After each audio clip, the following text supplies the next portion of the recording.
Is your credit card debt driving you batty? We're going up! Just like your credit card fees and interest rates. Always fear! The debt suckers are here! One call to Consolidated Credit can get the debt suckers off your back. Consolidated Credit will lower your interest rates, consolidate your bills into one easy payment, and get you out of debt fast. Call Consolidated Credit and get your life back. Call 800-479-4426. 800-479-4426. And we are back. Thank you so much for staying tuned to Feedback, a positive image production by Hood Research. And we encourage you to log on to hoodresearch.org. Follow us on Twitter. Follow us on Facebook. Know that our meeting is the second Saturday of each and every month at the Dabo Center, which is located on Grand River and Wyoming. We meet there from 2 until 6 p.m. And we enjoy our meetings, and we have speakers that come, and we look forward to you coming to share the information that you bring as well. Oh, yeah. And good morning to Lori Parks. How are you out there? Okay. So, Slasso. I got it right this time. You still with us? Okay. Yeah, I got another one. New York ends child marriage, raising the age of consent from 14 to 18. 14? Yes, the New York ends child marriages, and it's raising the ages of consent from 14 years to 18. Wow. Now, I think that that's sad that any child will be forced to marry anybody. Yes. I don't care if they're 18. How y'all having these forced marriages with these pedophiles? Mm-hmm. But that's all they are when they going in after the youngest breed. Right, They pedophiles. right. So now, were any of the young ladies that R. Kelly had from New York? Oh, hello. So then if the law was just changed, they would not be able to prosecute him if that's the case. I don't know where the young ladies came from. The age group he had was probably 14 and under, knowing him. I don't know. But they they got rid of, they attacked Bill, and I think Bill was with women of age consent. They were of consent when they not only age consent, they kept going back to the house. How's that for you still going back to the okay. Anyway, what do you but you see how they make laws to work for some and laws to work for none. Yeah, I got you. You know, it's interesting too because I just remember from looking at the Beverly Hillbillies that Ellie Mae wasn't that old, but they kept trying to get her married off, and it seemed to be a Southern thing more so than a Northern thing. But yeah, they were always trying to marry the children. You know, and what's interesting is that they're still in school. That in itself should have been a red flag that it's not time to have a child 12, 13, 14 years old married and they're still in school. What kind of insanity is that? Wow. But I'm not surprised. And I would say that I'm sure if we did any research, there were so many laws like spitting on the sidewalk. How many draconian laws as the one that you pointed out, Sly? So how many of those are still on the book that people don't even know about? Because that jaywalking law. Yes. I think I was almost about to be arrested. I was walking across the street from CVS to the museum where I dance on Sundays. Right, and this white cop saw me and actually turned around. And when I was getting ready to go out the door, he was sitting right there in front of the door at CVS, and I was scared to come out. Wow. And one of my friends, she came from the dance class, and I said, "Did you just come across the street? That cop sitting there, and we did come jaywalking." And she said, "Oh yeah, that's right, I forgot."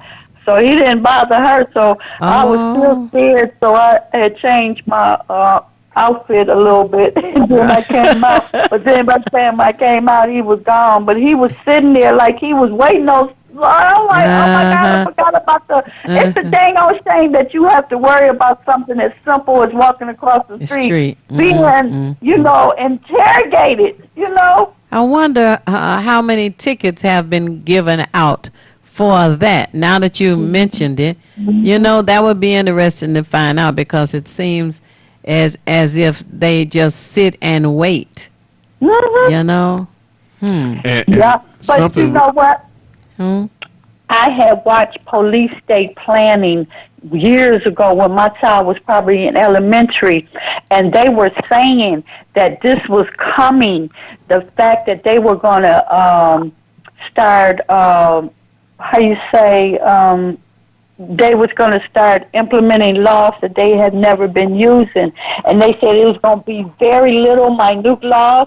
They were going to be attacking senior citizens, old ladies, old men, anybody. But they were going to activate these laws that they never really bothered about. And they could be little bitty minute laws, and they were showing us examples how police was stopping little old, white folks too, honey. They were stopping little old Oh, white men and stuff.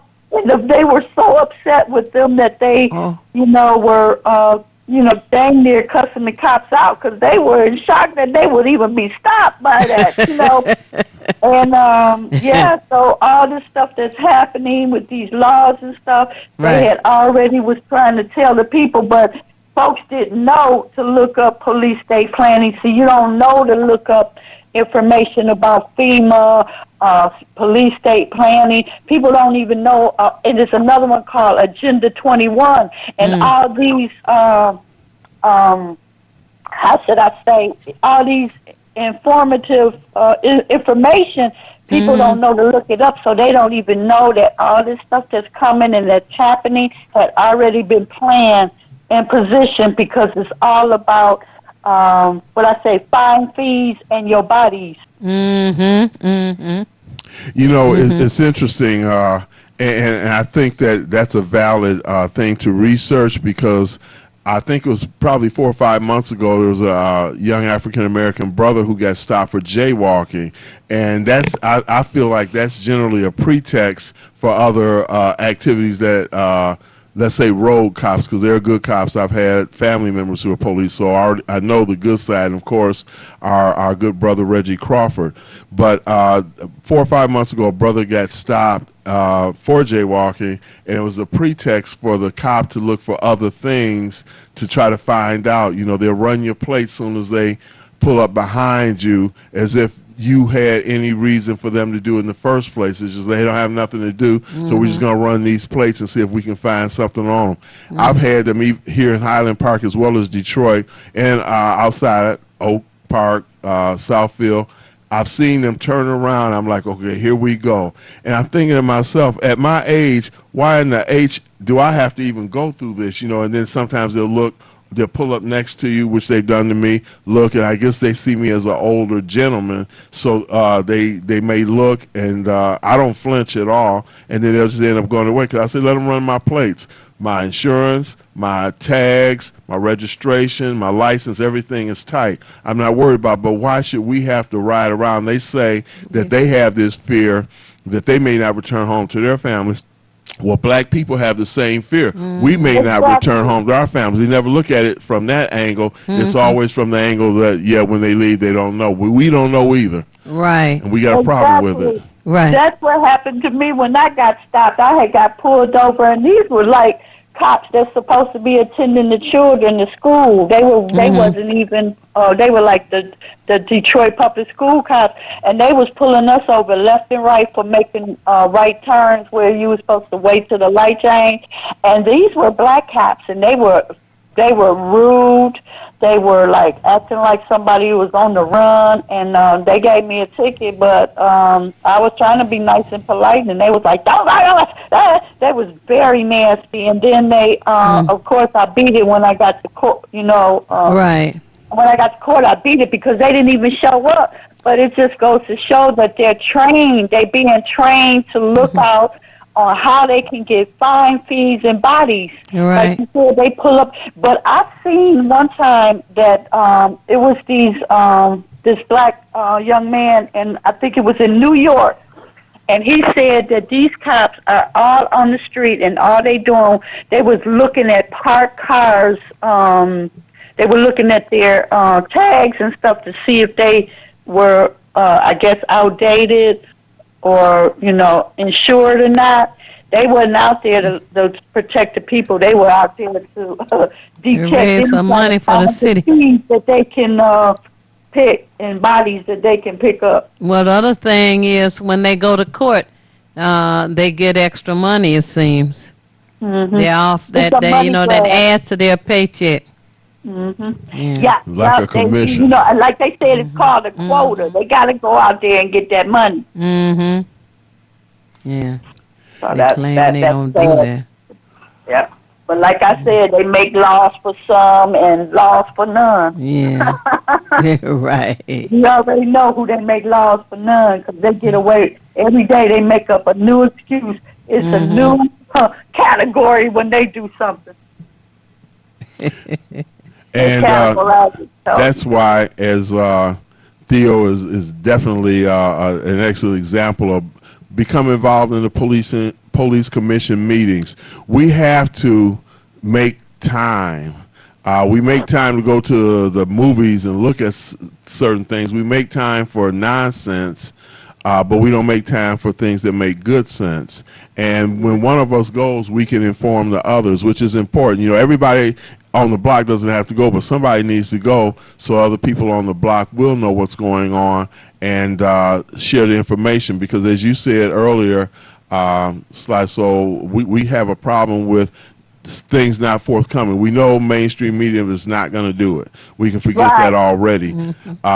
We do have options like Radio 1 and other, the Griot, the Root, where we can find information on ourselves, but we have to seek those sources because what's happening in New York, LA, Detroit, Atlanta, St. Louis is happening all over the country. And unless we share our stories with each other, we think that we're just a specific isolated group in a certain community, and we don't know that our brothers and sisters everywhere are going through the same problems. And I would encourage the organizations, be it Urban League, NAACP, et cetera, to make it known to their membership, print out flyers or something, let them know, because then that in itself compels us to want to do something when we say, well, we're not alone. But until we know that if we think we're alone, we just let it become a normal thing. And as they say, we normalize something that should never be normal.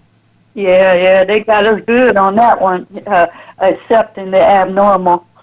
Yeah. They got us good on that one. Right. See, people don't even know that they're accepting things that's not normal. They just go along, well, they're going to do what they're going to do anyway. Oh, because they counting on you to accept whatever they give you. I'm not to do anything. I like the way you put that, because on you. I like the way you put that. Fall for their ignorance. We do have that standard cliche or statement where they're going to do what they're going to do anyway, as if we don't have any right to challenge what they do. Exactly. That's our responsibility. Right, but they've been fed the defeatist attitudes. And I like what you said, that you went to court and you beat it. That's another thing, too. We have to show up in court. When you have a court date, don't pay the fine, challenge it. I've gone to court, and I had an 84 Eldorado. This is back in the day. Nice car. I'm there with a lady friend, and it's two African-American cops. I guess they figure I shouldn't be driving the car. They pulled me over talking about we didn't have our seatbelts on. Well, the young lady that I was with, she is staunch about wearing seatbelts, so I wear mine as well. So we went to the court. We beat him on two things, and he sat up there looking like a fool. And so, to your point, Sly Soul, I just gotta get this out of my system now. Sometimes, and I know Ice Cube said this in one of the old rap songs, he said sometimes the black cop trying to show out for the white cop, showing he can be harder on us than they are. It's crazy. Exactly. Self-hate. Yeah. Yes. And I like what you said, too, about, you know the good side of a cop, because this one lady, she pulled me over, and she took my plates off because, of course, I wasn't right, and she could have took my car, but she didn't. She just said, Miss McClinton, here, go to court and straighten this out. She gave me a chance, where any other would have been like, you ain't got what you need. They would have told me right there on the spot. But she gave me a ticket and told me you can make it home, and just go to your court, do this court date and straighten it out. Gave me a chance. Oh, it was good. And she was a black lady cop. Right. And, yeah, she looked like she could have been from the county or something. She was on the upper status of a cop. And because I was like, man, I was in there pulling my stuff out, getting ready to just pack up and get a garbage bag full of what I could and just walk away. And she gave me a chance, and it worked out in my benefit, and I thank her today. If I ever see her again, I'll be like, thank you, thank you, thank you. But, you know, it was a non-threatening, situation. Yeah. Well, interesting.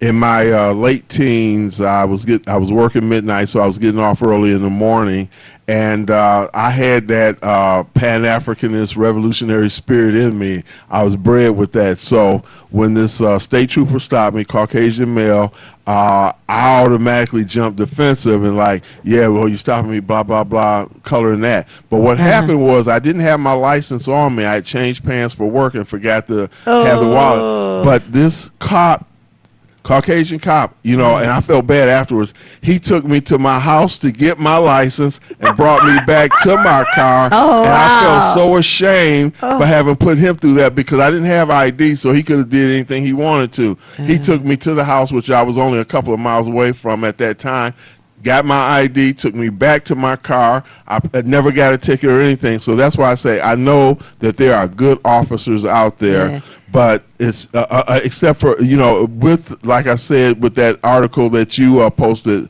Slasso, there were Caucasian cops who outed the 12 that were handing, you know, planting evidence on people, drugs and guns. So I would just hope that they would speak up more because they tarnish the name of good cops by letting bad cops get away with stuff. Yeah, so that was very good. There was a lady whose little boy, he was around 5 or 6 years old, and they had just gotten his room together, painted, new room, in a room by himself, you know, big boy. He told his mother he was afraid. He was afraid to go to sleep. There was somebody in his room going to get him. And so wanted the police to come and check it out. So the mother went to the police station, and she said she felt a little silly because she thought they might laugh at her. She told them about the dilemma, and her little boy was afraid to sleep in his room by himself. And she wanted to know if they would come out and check his room out, search his room, and reassure him that everything was okay. So the officer did.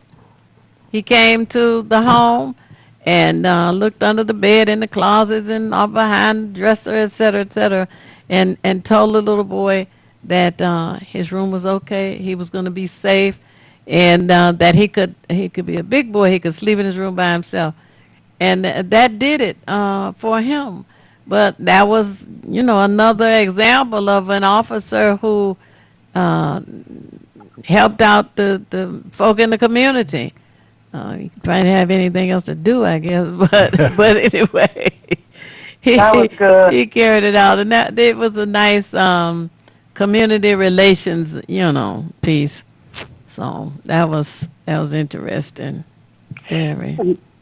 We, my friend and I, Felicia, was on our way to a retiree party, and we had our meeks on, and we were dressed real nice, but you know Felicia's always late all the time, so we rushing down 8 Mile, and I was getting ready to tell her to slow down because that was a cop area. So sure enough, this little young white cop had pulled us over, and he was like, ooh, y'all looking nice, and we was like, hey, and Felicia with her smart self talking about, ooh, you look like Eminem. And he was like, yeah, I do. I sing. And so we got to talking and laughing with this white boy. And so he gave her a ticket, and he said, don't worry, you're not going to get any points for this and stuff. And he just gave her a ticket so she couldn't get no points or whatever. And it was funny and fun, being able to get out alive. Because you worry about your life with these cops. Oh, goodness. It was a good experience to know that we was going to get out of this one alive. Right. You know, that's interesting because when I think about it, the bad cops make the good cops look bad. And I think when we think about our neighborhoods, if we know that Mookie and Ray Ray is doing something, we need to check Mookie and Ray Ray on some level as well, because unfortunately the image of a small group seems to blanket the whole group, whether it's cops, bad teachers, reckless teenagers in the neighborhood who are breaking and entering. We have to also make it a point that if somebody's disrupting the peace, whatever their environment is, whether it's work, neighborhood, or something, they need to be checked or isolated from the community, because we cannot have them and we're going to protect them, even though we know they're wrong. We're going to protect them. I'm not going to say nothing. You know, well, then you're going to be the next victim. That's what it's going to amount to. Exactly. Yeah, it ain't snitching. It's getting rid of the people that's causing more harm than good in your community. It ain't about snitching no more. It's about getting rid of the bad apples that is putting everybody else in harm's way. And what's interesting about that phrase, snitching, if Theo and I commit a crime and I get caught, and then I say, well, you know, y'all didn't get Theo, she was with me, that's snitching. But if I witness somebody doing something and I'm not a part of that crime, that's not snitching, that's just reporting the crime. So snitching has always been, and that's the thing with semantics. People tend to mess up with words, and then it takes on a whole new meaning it never had. Snitching is only when you point out one of your boys was part of the jewelry heist or something like that. That's snitching. Part of the same heist. Okay. Yeah, but it has nothing to do with me saying, yeah, well, I saw Jerome or whoever doing something, you know, and reporting him, because I know Jerome, I've had my house broken into a number of times. So I already know that, and then I found out it was a relative of an in-law who did it. But and they finally caught him. He was an addict. But the thing is that we can't, if you're not an accomplice, you're not snitching. All you're doing is reporting crime because you're trying to keep your neighborhood in a certain condition. If somebody's vandalizing a home, it's necessary for you to say something. If they vandalize a vacant home or set it on fire, what's to say that you're not next? We have to, because we are a community. We have to act as a community, not as individuals like, well, it didn't happen to me, so it don't really matter. Right. Yeah, that's them, not us. Okay. That's over there. That's not over here. What do you think about Jay-Z is worried about police officers returning home from those dangerous streets they abuse black men on? What? They are really going after Jay-Z with his NFL thing. You know, I didn't hear about him. Yeah, I didn't hear about that Oh, part. y'all didn't hear about Jay-Z and NFL? Oh, my God. No, about the NFL, people yeah. are upset because I heard about that, but you said something about returning home. I didn't.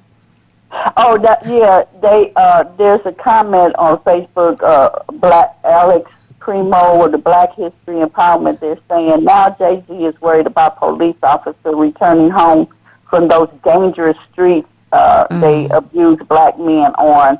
And am I hearing this correctly? And they're just saying, we'll let you make up your own mind. Because folks are upset with him for having some kind of partnership with NFL, saying that it's it's going against what Kaepernick is doing and protesting against the brutality that's being blacks being attacked. Oh, wow. Yeah. Well, but he says that everybody knows the issue, so he's not doing anything wrong. Wow. Well, it's interesting that if you hear about an African American who is making millions, all of a sudden there seems to be a target on them. We don't need them to be successful because others may want to be successful as well and start focusing in on copying some of the good habits, and they don't want that. So that was one of the reasons why in 1998 there was this intention to begin to strip the Detroit Public School of its good curriculum and to not allow these children to compete. So for the next couple of Davidson Aerospace. yeah, for the next couple of generations, that was what was going on, but it was done so smooth. Yeah. And they just eased them out.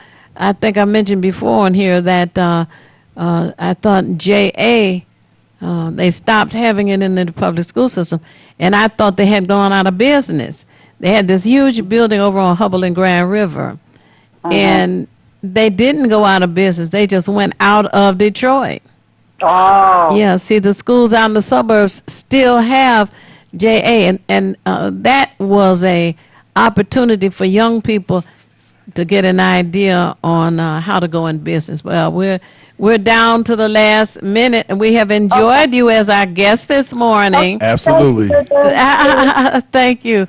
And we want to let you and everyone else know to follow us on Twitter, log on to our Facebook, go to our website, and be sure to be with us on the second Saturday for our regular meeting. And as I say, it's not necessary for you to know everything. What is necessary is for you to know how to find what you need when you need it. And we look at Hood Research for all the information we can to share with you and you with us to help us all make better informed decisions. Really? And I want to thank again our guest, Sly Soul, and say that if you want to be nothing, do nothing. But the only problem with doing nothing is you never know when you're finished. Tune in again next week. And now stay tuned for Get in the Know with Marley B. Feedback. Hi, this is Theo Bruton, And I am Thabiti Mpinga, inviting you to join us each Monday at 9 a.m. for feedback. a positive image production by Hood Research. Encourage others to tune in each Monday on Comcast Detroit, Roku, Amazon Fire TV, watch WHPR TV Network anywhere. and take us along with you. Feedback.